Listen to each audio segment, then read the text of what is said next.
Okay, we're good. Hello, everybody. What's up?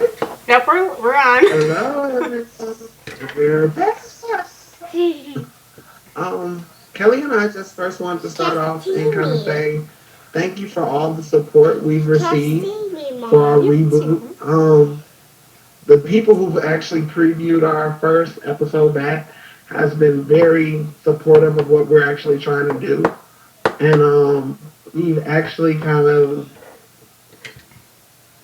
expanded the Blissful universe in a way that we didn't even know we could do. We're kind of really excited to see what our fans really think. We definitely have a lot of people who read the pilot, the new pilot, and they're really invested in a lot of the stories. And I'm really happy that a lot of people have kind of invested themselves in our stories and themselves in what we're trying to do.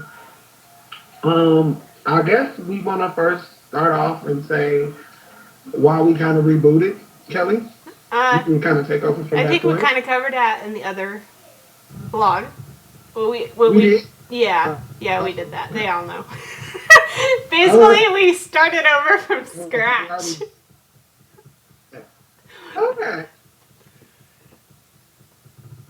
So, I guess we can tell the big news then. Yes. May the 22nd is our new pilot release date. And we are absolutely and positively ecstatic about our fans reacting to what we're doing. It's gonna be fun. It's really fun to see people get to see these new shades of all these characters that they've come to love and care about. And that's a testament to old Blissful, but what we're trying to do is actually challenge ourselves as writers, challenge what we. I feel like old Blissful had a lot of fluff, had a lot of filler, where I feel like new Blissful kind of, I guess, exited out a lot of the more soapier aspects. It did. And goes more into a dark drama. A dark character-based drama, I'd say, yeah. I think that's the best way to put it. It's not... So, we haven't really, when we planned and we took it all back to the bare bones, Chris and I realized we like the shows that have really character-driven stories. And we really wanted that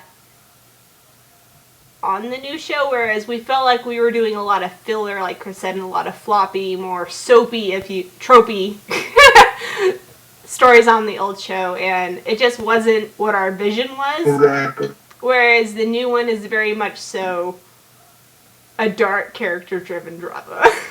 Yes, the perfect way to put it. And I think that's a testament to what the types of books Chris and I like to read and the types of shows we like to watch, the type of music we want to listen to. It's all really meshed, if you will, into the new show. So I'm really excited about it. What? Yeah, it's meshed, but it's really reflective of. I feel like it's a mesh, but I feel like it's really reflective of what Blissful truly should have been in the beginning. Yes. We appreciate everybody who kind of helped us in the beginning with Blissful. It was such an upheaval to figure out which lane to kind of go in with our series. And we kind of followed the traditional soapier aspects of our series. But we're not those type of writers. And we love soaps. I love them to death. I love soaps to death. Whether it be Empire, whether it be the daytime soaps, I love soaps. So, at this point, I just feel like we're at a point where we don't want to do the traditional soap. We want to do an Empire, we want to do a Sons of Anarchy, a Breaking Bad. We want to turn the typical soap or Game of Thrones on their head and show a whole exactly a Game of Thrones, Another one. We want to turn the typical soap trope on their head and make something completely more viable, if you Yeah, will, it's a good word for it. with this series. And I feel like we've kind of captured the essence of what we're going for. Yes. And to actually experience Jackson and Danny in a whole new way. Like me and Kelly have kind of battled already over that because we have two very conflicting views on where Jackson and Danny are at, but we kind of come to a ground where we understand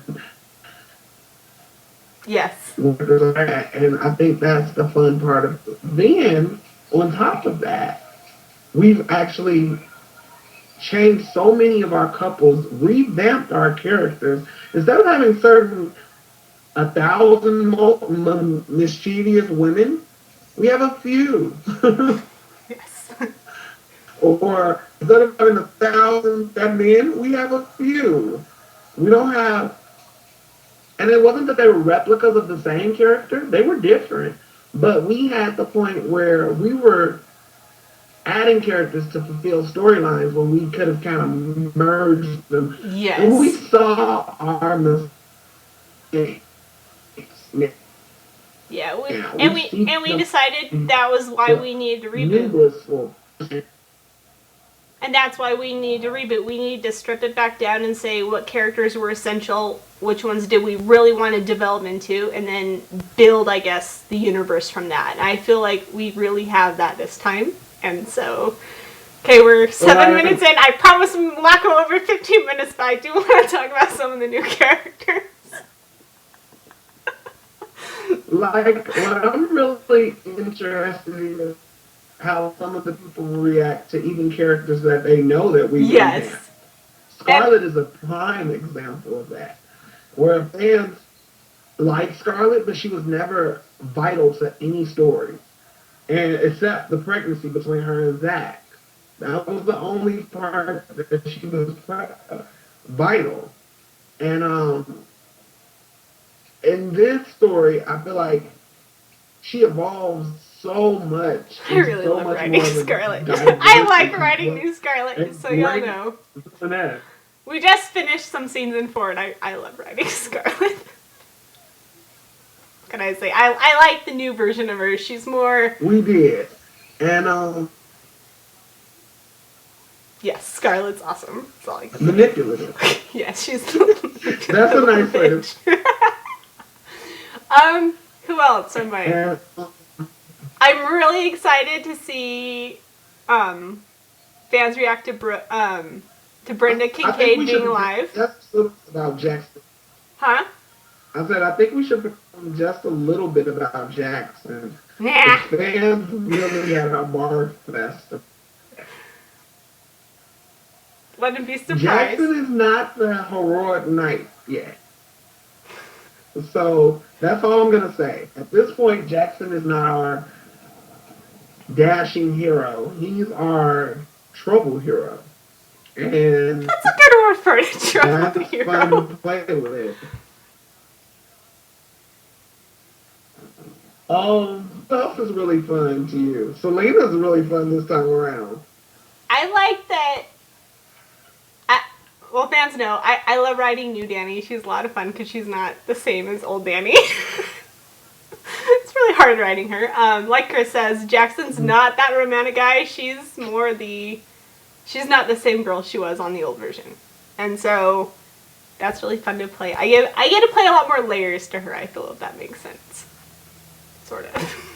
Kind of like you do. I feel like that with all of our characters we've actually introduced again. We've actually because I mean, there's a whole diverse layers to them, and I feel like you'll see a new side to Bliss, you'll see a new side to Hunter, you'll see a new side to Brooke, and the reason being, and this is what I'm really excited about, Brenda Kincaid is alive. And Chris is doing an amazing job with Brenda. That was something. And the other thing why I think it's really important to point this out now is Walter Frazier is alive, and I feel like those are two elements that when we rebooted, we realized this is brilliant. Because it really did. It changed, like, everything. Brenda's like, I don't even know how to describe her because she's so awesome. I feel like Brooke and Hunter are like these totally like. I can describe her better. You probably could. You're writer. She's just awesome, and Brenda is many fans loved Lauren in the last version. Brenda I still love new Lauren too, but rich. yes. And drunk. Yes, way more opinionated about everything. She's not so crazy. She's not crazy at all. She's very much opinionated about her children's life, and she's very much a Badinsky in their lives and their world. So, which is good. Really it's like a great dynamic to play. Like, I don't know. Yeah. And I can't rave enough about Kelly's portrayal of actually Walter. Yes, thank you. He's awesome. Again, the two smartest. Like Lowell, and Lowell has changed. Yes. In spades. Lowell and Walter are very much so the Montague and the Capulets. And, it's bad. It's very different this time. Yes. And I can tell fans that be ready for a different aspect to everything that we're doing right now. You're not getting the same Blissful. You're definitely getting... We kind of touched on Yasmin in our last vlog, I believe. So, like, you're definitely not getting the same Blissful. You're getting something so much more dark. I think we tease in the last one that we're adding the... Yes, we did. Okay, so I can say the mob word. Yeah. Okay. Yes. The mob element to it brings a sense of danger to our canvas that we really didn't have beforehand. And it brings a natural scariness to all these characters, and especially when things topple in the domino effect. Yes. We're definitely very inspired by the likes of those great shows that we mentioned. But me personally, one of my great mentors is Agnes Nixon. And if many fans know her, she created All My Children and One Life to Live. And she also worked on As the World Turns.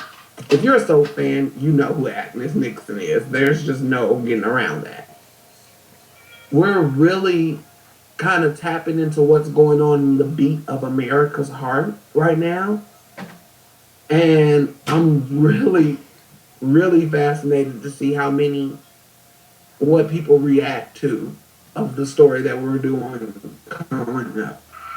With the things that are going on in Ferguson, Baltimore, Trayvon, we're definitely adding a heightened layer of story to our story. We're adding a heightened realism that I feel like in web series has never been there. And maybe on about Skylar's Falls, she's really realistic to me. You feel like those characters are real. Kira really makes you feel her characters. But I just feel like at this point we're at a really, really good place of where we're actually sending Blissful and taking our series to a whole new level. I don't even feel like a lot of the web soaps out there can really compete with what we're trying to do. And that's no slight against anybody that's there and out at this point. It's just that we're not your standard web soap. And that's we don't want to be that. And that's what it is. And I really feel like that's not a slight to anybody. No. And please don't take that as that. I just feel like we're doing something that's completely new and fresh. Not the joint writer thing. We've had joint writers before and co-writers. But we've never had a more topical story as this. We've seen people try to do it, but we're really digging deep into the psyche of what actually is going on into America's society today. And I'm really, really interested to see how people react to this story. But I've babbled on enough. Okay. Let's see. John has a sister. It's not Tegan. I'm really excited about that. I get to write a female cop. Chris knows how excited about this I am. That's one thing I felt was missing on like the old show that we didn't ever really get to, was introducing that female cop, and she is tied into Yasmin's story, and it's a lot of fun. And I don't know. I just feel like it's been 4 months. I'm excited. And the reason we took so long is we wanted to make sure it was perfect, and we really worked on the pilot. And I think the first 2 episodes we really worked on those to make sure that they were getting what we wanted to, getting what we wanted to out of the new dynamics for the characters, and really establishing things right this time. Yeah, I'm excited for the mob story. Everyone knows I love that. Can I say Kelly is the out of a mobster, guys. Kelly is the hell out of a mobster. If you guys loved Kelly's Kelly off Dangerous Tides, I know it's really weird to people. Kelly's Kelly off Dangerous Tides, but you're gonna really, really, really like Ron and his story, his romance. Everything is so Godfathery. It's so not gummy bears and lollipops and rainbows. Even though I don't write that for my mobsters. What? Yeah. He's a real mobster. It's really not gummy bears, lollipops, and popsicles. Mobsters. It's like Sopranos, yes. Godfather. I think we had a scene where he like tortured and killed someone, so I'm pretty okay with that. Again, like, he's a real mobster, and I think sometimes people gloss over that when they create their mob character. Like they have their side business or whatever, but they don't really get into the nitty-gritty that mobsters are dirty people and they do bad things. And I think, like Chris said, we're going to do something at the end of the season, and I will say it's at the end of the season, well, like, towards the end of the season. I think it's like episode 20 or something. Where this ripple effect takes place where the mob becomes very dangerous to the 3 main families on our... 4 main families on our series. The Delacroix, the Devonshires, the Frasers, and the Kincaids are all involved. And it is a... Umbrella story. It's an umbrella domino effect, and I don't think I've ever seen one crafted the way we did, if you will, where characters within 24 hours make some really shitty decisions. And I guess that's all I'm going to say about it, but it ends at the end of the season, at the end of the season with really what is going on in America, and I think that's important, and I think it shows both sides to the coin. Because Chris and I have talked about it quite a bit. What I love about is how relevant and timely it is what we're actually doing. And I feel like with the things that are going on in Baltimore, and don't think that you know what's going to happen. Please don't. Just because you see some new African American men on the campus, don't think you know where this is going. So that's all I'm going to say about that. But it's very much the pulse of what's going on in our country. And I was really on the old bus where it just didn't fit. But me and Kelly couldn't get that we wanted to do these realistic stories, and we couldn't get them out of our head.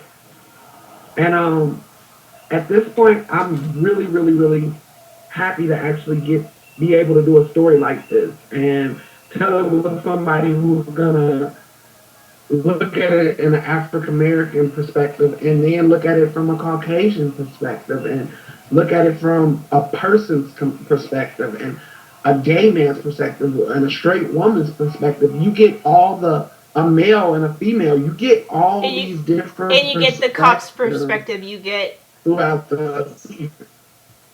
You get the perspectives that are needed to carry it, if that makes sense. Like, I feel because it's so relevant, we make it very clear what happens in that episode, but the fallout is something that really goes with the characters all the way through the end of season 2. It's real. Yeah.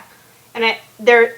Season 2. It falls out all the way to season 2. Yeah, and I mean, there's still fallout in... a ripple effect in season 3, so it's like a wave. Yeah. And I think... So, like, everything that happens...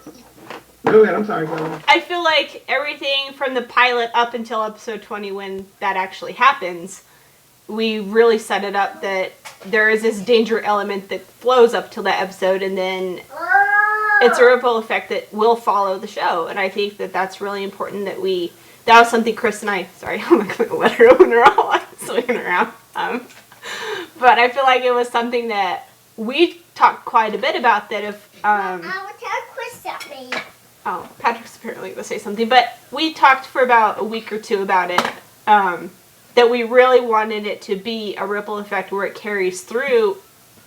The fallout is still going on at the end of season 3 that we just planned. Mom, where there'll probably be more fallout in 4 where people do lose their jobs because of what did happen and whatnot. And I think, not to say that people, and I like what you said about it, that I don't think why are you naked? Anyway, sorry. That people... Mom, don't talk here. 1 minute. Mom, don't talk Sorry. here. Patrick wants to say something. They were pushy. Okay. Ah. He wants to go push Andy. Which is the neighborhood, I guess. But what Chris said was really important. Huh? But what I liked what Chris said about it was that you may think you know what we're doing by talking or seeing these characters, but I think what happens in 20 is probably...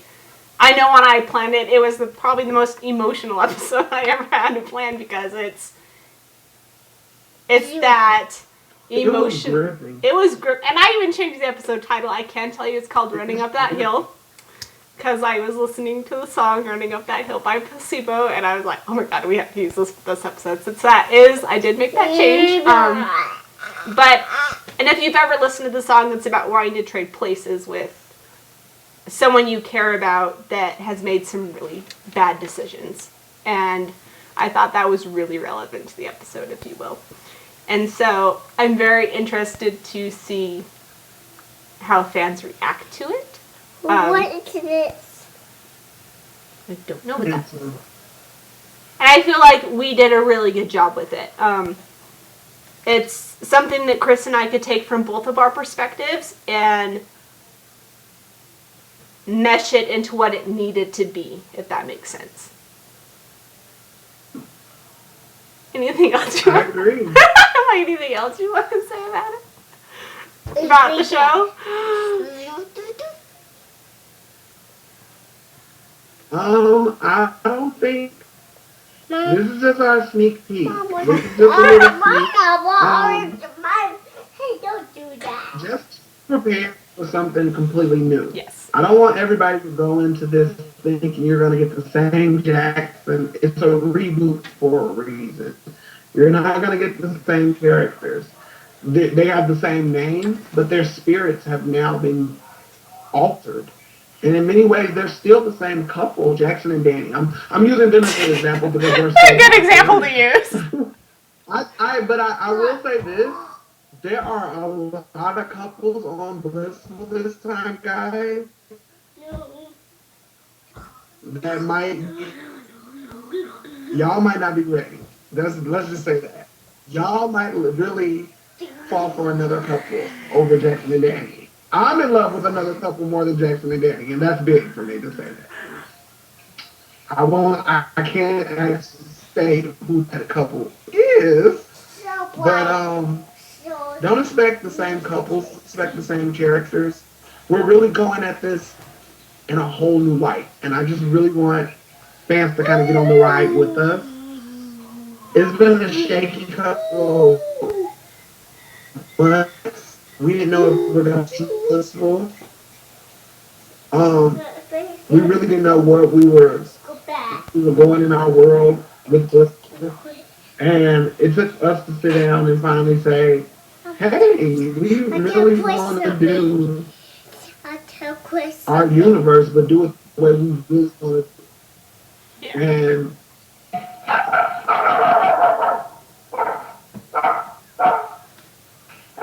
And now, excuse me. It's all right. We're almost at half an And now hour.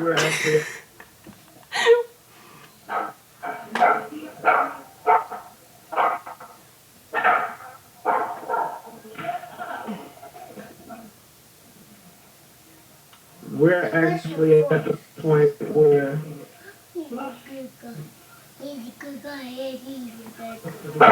shut up. It's okay. I'm good. Thank you. We're at a point where I really feel like our series is exactly where we need it to be. Yes. And I'm happy about that. And I am too. And I think that's why we wanted to give you And I this think tease. we can Huh? just a little sneak peek. I said just a little sneak peek on what we're kind of cooking up in the kitchen. It's good. So without further ado, we will bid you all goodbye. All right, guys. Bye-bye, because I got a lot going on in the house. Bye. Bye.